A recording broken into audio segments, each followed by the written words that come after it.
bagi kita semua, puji syukur kita ucapkan kepada Tuhan Yang Maha Esa, karena telah memberikan rahmat dan kesehatan kita pada hari ini. Kepada yang terhormat Ibu Eldani dan Bu Rosmaria sebagai dosen pengampu mata kuliah dasar-dasar ilmu pendidikan hari ini. Begitu juga sebelumnya perkenalkan nama saya Agnesia Mainwela dengan NIM 222310999. Hari ini akan menyampaikan materi tentang azas-azas pendidikan sepanjang hayat. Kita langsung aja pada materi pertama, yaitu A adalah belajar sepanjang hayat. Pendidikan merupakan suatu upaya sadar manusia untuk mendewasakan anak-anak secara umum.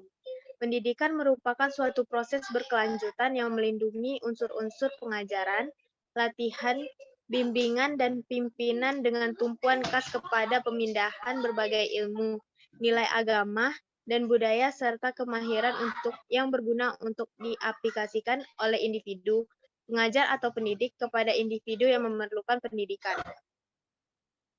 Selanjutnya,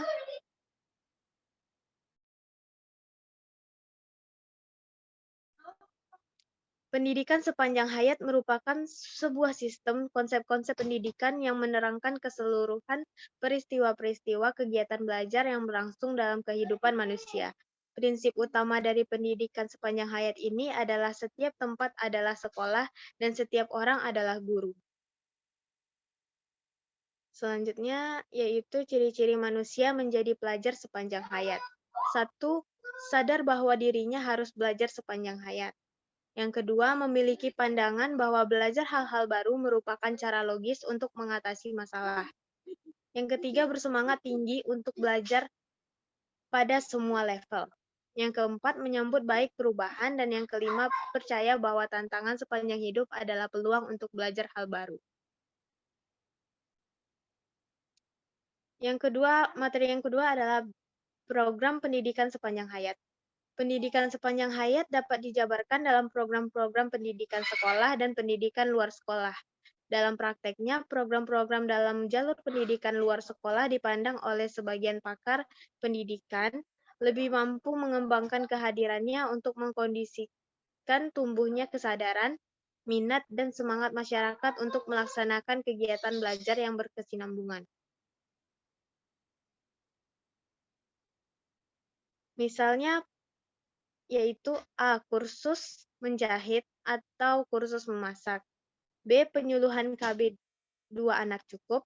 C. Lembaga bimbingan belajar. Dan D. LSM, Lembaga Swadaya Masyarakat. Proses pendidikan sepanjang hayat yang berfungsi untuk A. Upaya peningkatan taraf hidup keluarga. B. Memperluas lapangan pekerjaan untuk mengurangi angka-angka pengangguran.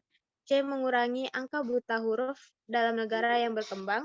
Dan D. Mengikutsertakan masyarakat untuk hidup bersosialisasi. Selanjutnya yaitu penerapan azas-azas pendidikan sepanjang hayat dalam pendidikan luar sekolah yang menyebabkan 3 ciri-ciri umum pada subsistem pendidikan ini. 1. Pendidikan luar sekolah memberikan kesempatan pendidikan kepada setiap orang sesuai minat, usia, dan kebutuhan belajar masing-masing.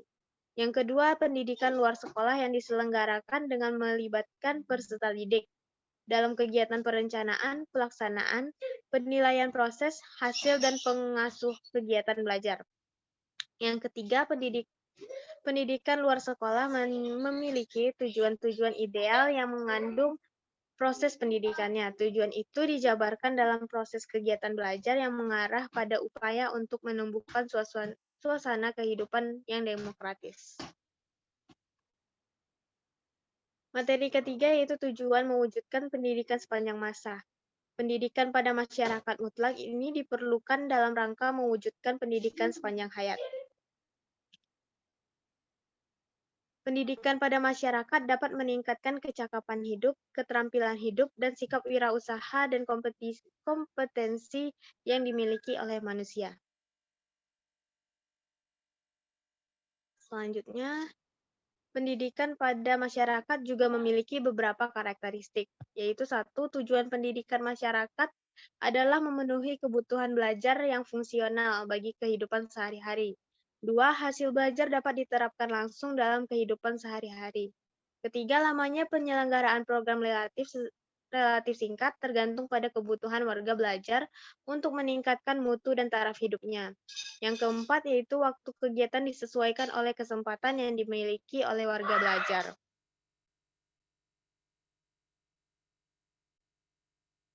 Yang kelima adalah kurikulum bervariasi yang fleksibel sesuai dengan perbedaan kebutuhan warga belajar dan potensi yang tersedia di masyarakat.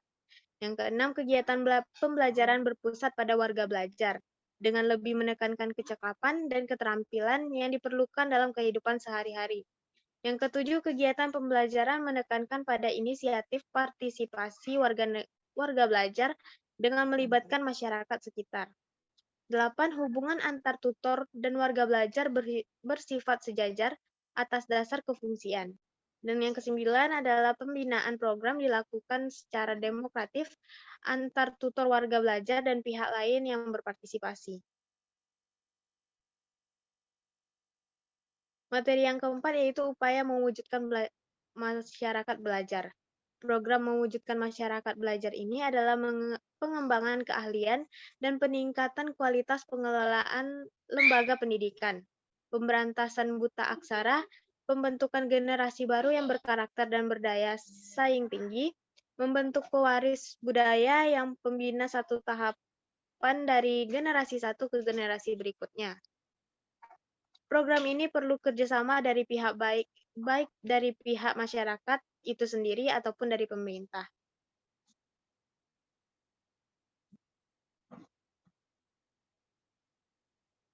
Baik, sekian materi dari saya tadi tentang asas-asas pendidikan sepanjang masa. Segala kesalahan atau kekeliruan mohon dimaafkan. Terima kasih, sampai jumpa.